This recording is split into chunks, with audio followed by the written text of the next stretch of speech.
Let's talk about a modern mystery, one that you've probably experienced yourself. You get that brand new $1,000 smartphone. You open the box, and wait, something's missing. Today, we're solving the case of the disappearing charger.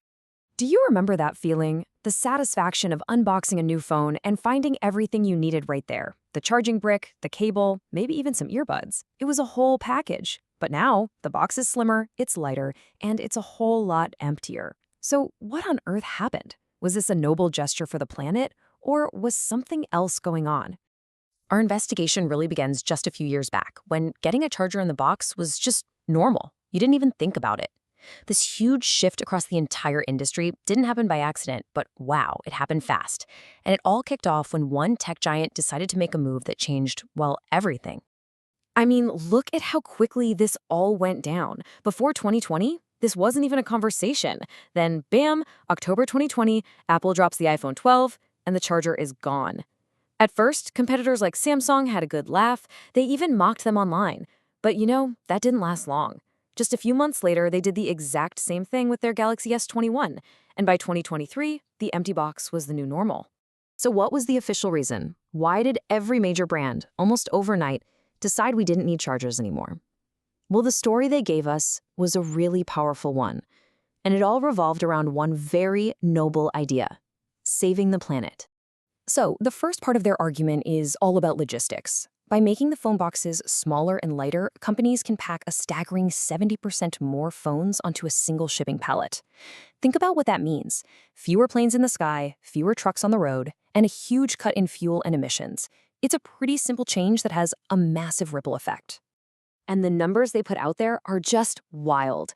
Apple claimed this single change would get rid of over 2 million metric tons of carbon emissions every single year.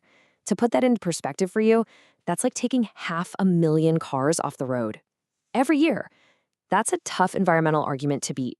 But it doesn't stop with just the emissions from shipping. It's also about the raw materials that go into the chargers: the plastics, the copper, the tin, the zinc.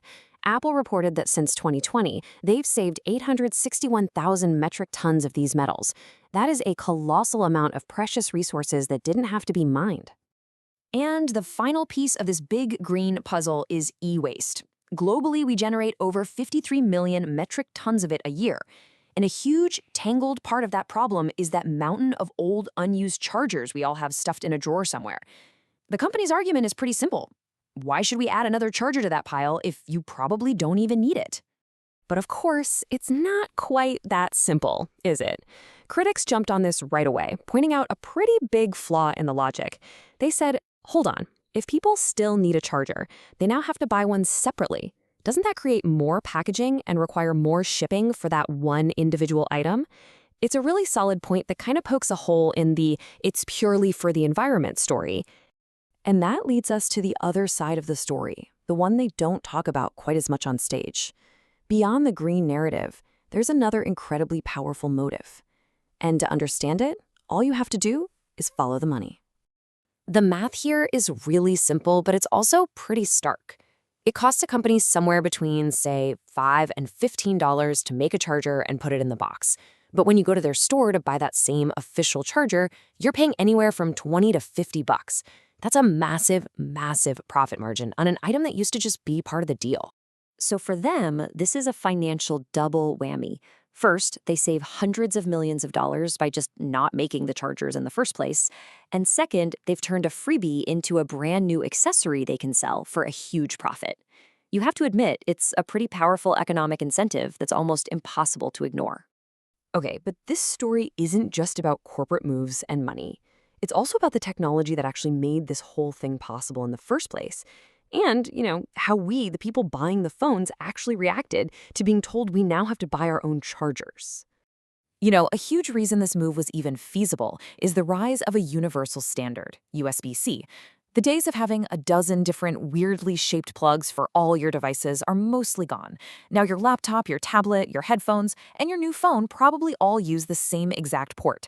And with the average household already having 4 or 5 of these chargers lying around, the argument for adding another one in the box starts to feel genuinely a bit wasteful. So how do people really feel about this? Well, public opinion is pretty split. Almost half of all buyers are just plain annoyed. They feel like they're being nickel and dimed. But a pretty solid chunk, about 35%, are actually supportive. They buy the environmental argument. And then you've got a small group who are neutral, mostly because they're like, I've already got a charger that works. And that feeling of frustration, it is all over the internet. This quote really sums up what a lot of people are thinking. It's just another case of paying more for less.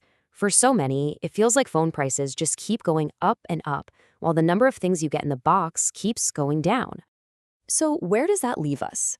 Let's be honest, the charger is not coming back. So let's take a look at what the future of charging our phones looks like, and more importantly, what you should do when you eventually do need to buy a new one. The next logical step really seems to be getting rid of the charging port and cable entirely. Wireless charging is getting faster and way more common, and you're seeing proprietary systems like Apple's MagSafe creating these whole new ecosystems of magnetic accessories, which, you guessed it, locks you right back into a specific brand's world. All right, so if you do need to buy a new charger, here's a quick guide. First, check the wattage. You want to make sure it's powerful enough for your phone's fast charging. Second, always look for safety certifications. Don't be afraid to look at trusted third-party brands. They often give you more bang for your buck. And finally, if you want a great investment, look into something called GaN technology. These chargers are smaller, way more efficient, and can often power all your devices at once. So, when you put it all together, the verdict is pretty clear.